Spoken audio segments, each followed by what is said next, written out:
अरे भाई साहब, व्हाट्सएप पर सारा ज्ञान लेने वाले लोग आज अखबार कैसे पढ़ रहे हैं? खबर ही ऐसी आई है भाई साहब, मोदी एक बार फिर अमेरिका में और विरोधी एक बार फिर सदमे में। जाना मणिपुर चाहिए था, पहुंच अमेरिका गए। अब वहां जाकर भारतीय मजदूरों को इकट्ठा करके बताएंगे इंडिया में सब चंगासी। आग मणिपुर में लगी है, लेकिन लग रहा है धुआं कहीं और से उठ रहा है। जब भी मोदी विदेश जाते हैं तो मजा ही आ जाता है देशद्रोहियों की जलन देखकर। देखा अमेरिका में मोदी का जलवा, देखा मोदी का स्वागत, देखी मोदी की विदेश नीति। हाँ देखी, पिछले 8-9 साल से यही नीति तो देख रहे हैं। इसी विदेश नीति के तहत इतिहास में पहली बार देश के प्रधानमंत्री बिना बुलाए पाकिस्तान चले जाते हैं।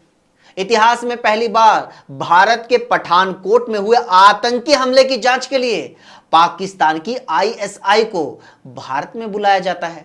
इसी नीति के तहत अमेरिका के चुनाव में अब की बार ट्रंप सरकार के नारे लगवाए जाते हैं। कोरोना के खतरे के बीच भारत में नमस्ते ट्रंप करवाया जाता है। पहली बार नेपाल जैसे छोटे से पड़ोसी देश भारत को आंखें दिखाते हैं। भारतीय फिल्मों को वहां पर बैन कर दिया जाता है। इसी नई नीति के तहत हमारी सीमा पर गंदी नजर रखने वाले चीन को क्लीन चिट दे दी जाती है। हमारे विदेश मंत्री कहते हैं कि हम चीन से कमजोर हैं, हमें उससे टकराना नहीं चाहिए।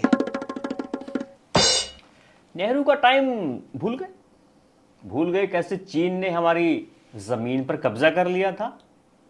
1962 भूल गए। हाँ। वाह, 1962 का जिक्र करते हुए तुम लोगों के चेहरे की खुशी बता देती है कि तुम लोग देश से कितना प्यार करते हो।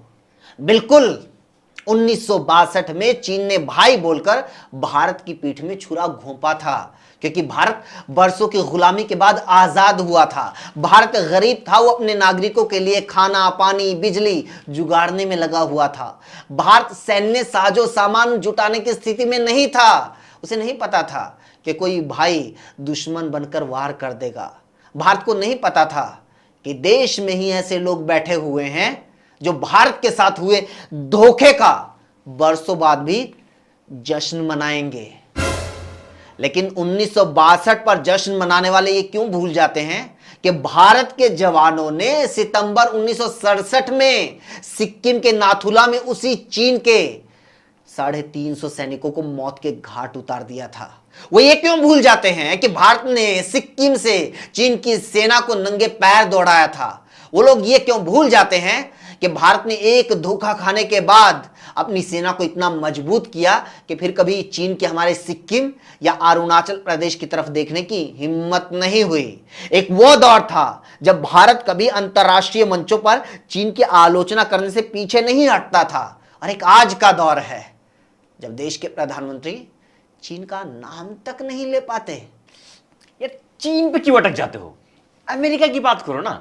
अमेरिका में मोदी का जो स्वागत हुआ है उसकी बात करो। तुम कभी दुकान पर सामान लेने के लिए गए हो? क्या मतलब? मतलब ये कि अगर तुम कभी छोटा मोटा सामान लेने के लिए जाते हो तो दुकानदार काउंटर से ही सामान देकर तुम्हें भेज देता है। लेकिन अगर तुम कोई बड़ा ऑर्डर देते हो तो वही दुकानदार अच्छी खासी आवभगत करता है, चाय पानी पूछता है, आओ जी चौधरी साहब बैठो और सुनाओ, घर पे सब राजी खुशी। अगर तुम कोई और बड़ा ऑर्डर देने के लिए जाते हो तो वही दुकानदार कोल्ड ड्रिंक मंगवाएगा, नींबू पानी मंगवाएगा। और अगर तुम कोई बिजनेस डील करने के लिए जाते हो तो वो ही दुकानदार बोलता है, ना ना जी चौधरी साहब, इतने दिनों के बाद आए हो, इतनी दूर से आए हो, आज तो रुक के जाना पड़ेगा।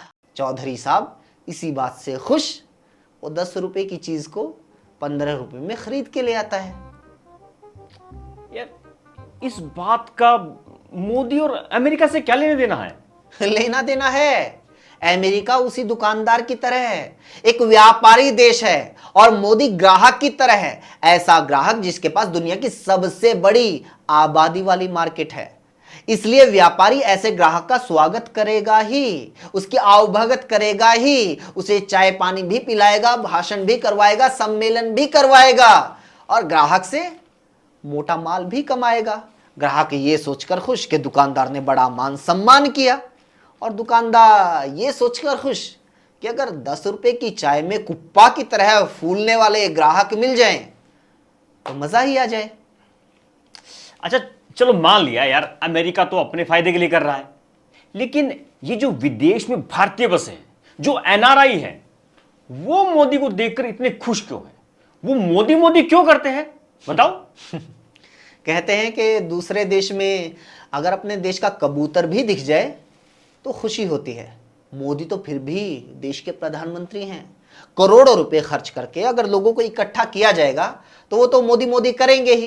रही बात तारीफ की, तो उन एनआरआई लोगों से पूछो, अगर मोदी इतने ही अच्छे लगते हैं, मोदी इतना ही अच्छा काम कर रहे हैं, तो फिर विदेश में क्या कर रहे हो? वापिस आओ भारत में, तुम भी देखो मोदी के विकास के जलवे, तुम लोग भी देखो नोटबंदी, जीएसटी और हिंदू मुसलमान के फायदे।